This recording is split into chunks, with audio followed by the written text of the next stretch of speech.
The erotic art of the American Angel of Death. Stick around.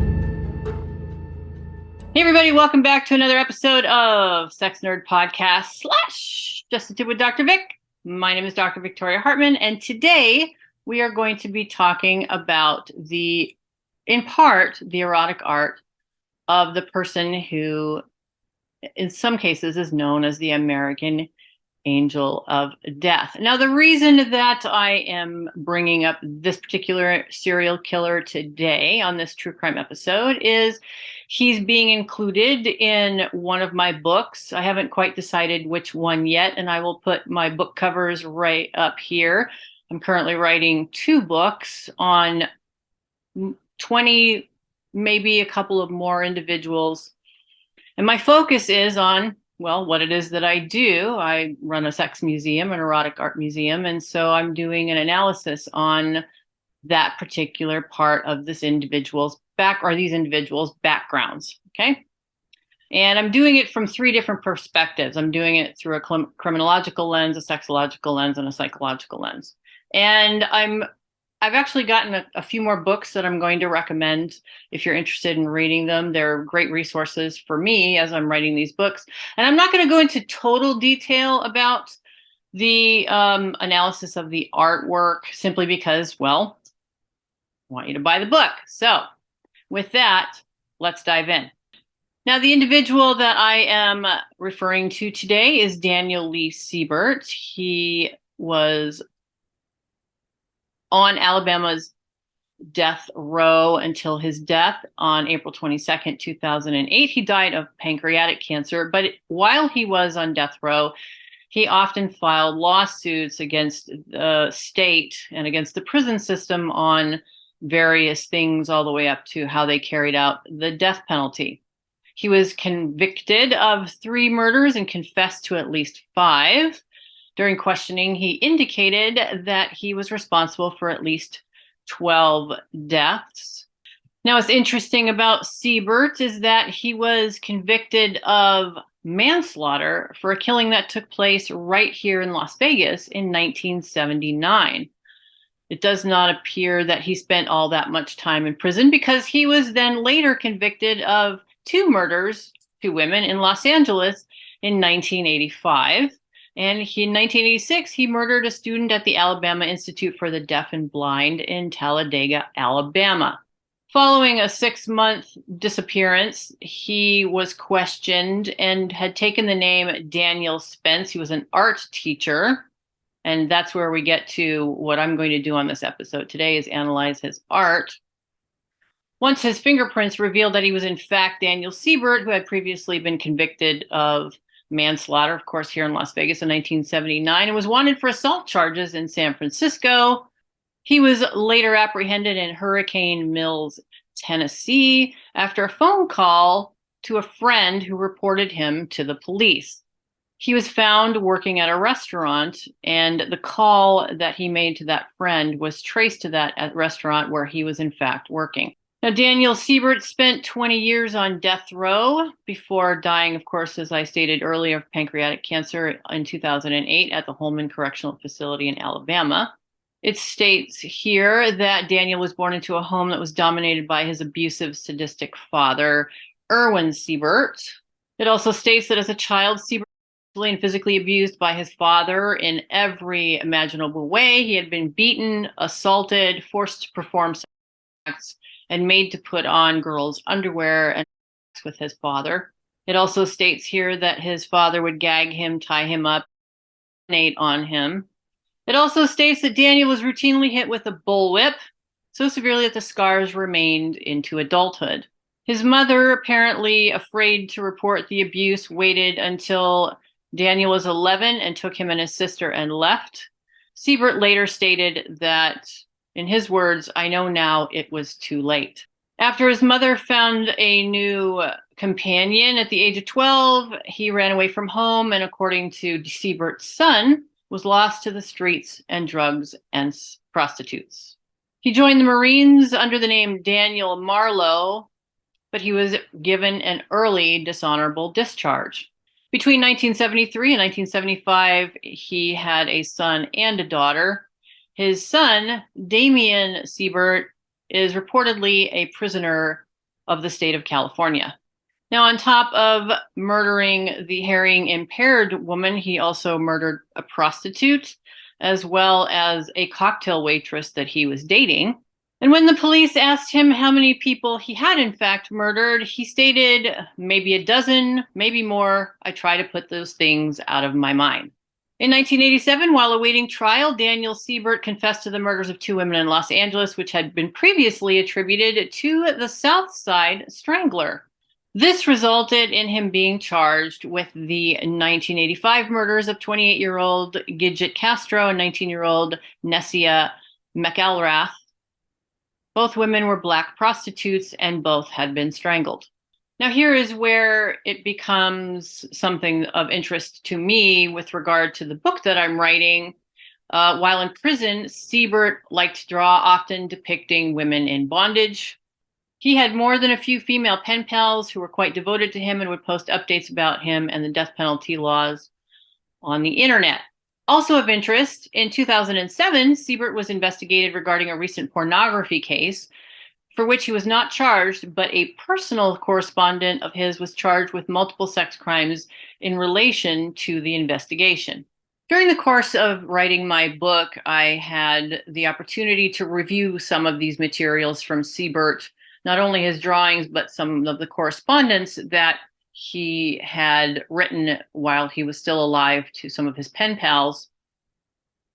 And there seemed to be a divergence between the two, at least from my perspective in the analysis that I'm giving. And like I said, I'll go into more detail in my books about all of these individuals that I'm going to be writing about. With regard to Siebert's artwork, it really doesn't stand out in comparison to some of the other serial killers that I'm investigating for my books where their artwork is concerned. It's pretty vanilla, really, if you compare it to some of the other pieces. There are mainstream depictions of bondage, mainstream depictions of, sexual activity. There's nothing really that stands out where his artwork is concerned, other than that he has some skill with a pencil and paper. The same cannot be said for his correspondence. In the particular letter that I had the opportunity to view, he goes into explicit detail about some of his crimes, which I will not talk about here on this episode, but you can read about it in my book. So there seemed to be a divergence between his correspondence with pen pals and his artwork, which, like I said, really doesn't stand out as anything particularly notable. He's skilled, definitely, as an artist with pen and paper, but the contents of it are pretty standard fare with anything else that you would find on the internet. What makes it notable, of course, is that these were drawings from Siebert himself.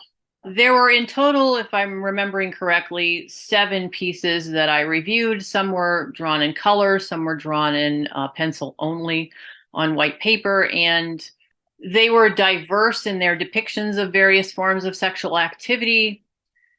Perhaps from a heterosexual perspective, I didn't really notice any kind of gay or lesbian, maybe lesbian, but no gay material that I could see. And bondage was actually pretty light. I mean, if you were to compare it to some bondage practices, BDSM practices, the things that he depicted were nothing really out of the ordinary that you would see any BDSM practitioners engaging in or drawing about. The one thing that stood out to me in reading his correspondence is not only was Siebert exceptionally aware of the crimes that he had committed and the reasons why he had committed them, but also he was a person who seemed to, at least once he was in prison, do a lot of psychological explanation of himself and the pen pals that he had. He asked a lot of questions of them, took notice of things that they had expressed to him that they took an interest in with regard to some of the things that he had done. They shared fantasies with one another in this correspondence that I read anyway. So there was a high level of awareness on his part of what was going on psychologically with himself, and he was very curious about the psychological makeup of the pen pals that he had. In reading some of these correspondences, I was reminded of the episode that I did on hybristophilia and some of the findings of that research. That research and the definition of hybristophilia is still very much controversial amongst scholars. So while there were parallels between the correspondence that I read and the hybristophilia paper that I did this episode on, I don't want to draw any kind of comparisons. It just reminded me of that episode that I did, and I'll put a link to it at the end of this video. One of the books that I'm referencing as I am writing this book that I'm writing is a book that I just actually received not too long ago called The Psychology of Lust Murder, Paraphilia, Sex, Killing, and Serial Homicide by Catherine Purcell and Bruce Arago. This actually has a very interesting typology in it. As some of you might know, my co-author and I, Dr. Handel, have written a paper about a particular type of classification system or typology that we had been working on and still are working on for the last, gosh, I think it's been over 10 years now, that I'm actually going to be including in my second and third book. I'm going to be doing actually a classification review of each individual that I'm going to be writing about in the book on the typology that we designed. But there's also another typology in here, and I'm also referencing some other typologies, the typology from Rosman and Resnick, the typology from Agarwal, but also this typology here and the typology that we actually worked on, Dr. Handel and I, that we worked on as well.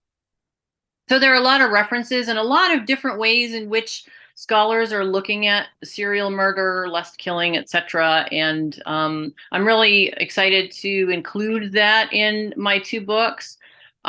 What's also a particular joy to me right now is there seems to be such a resurgence and interest in this topic that my first book, which is called I Love Dead People Inside the Minds of Death Fetishists, has been rather popular lately. So I'm going to put a link to my Amazon. My book is now in 3 locations. One is Cemetery Pulp here in Las Vegas. One is, of course, the Erotic Heritage Museum, and one is at the Spooks Boutique in Salt Lake City. All right, well, you might have noticed that I did not include any images of the pieces that I have reviewed for my book or the correspondence. I'm not going to put that up on YouTube. I just have to blur it anyway. So again, you'll have to pick up my book. When it comes out, The Sexual Art of Serial Killers will be released winter of this year of 2023, and then its follow-up will be released hopefully in the spring of 2024.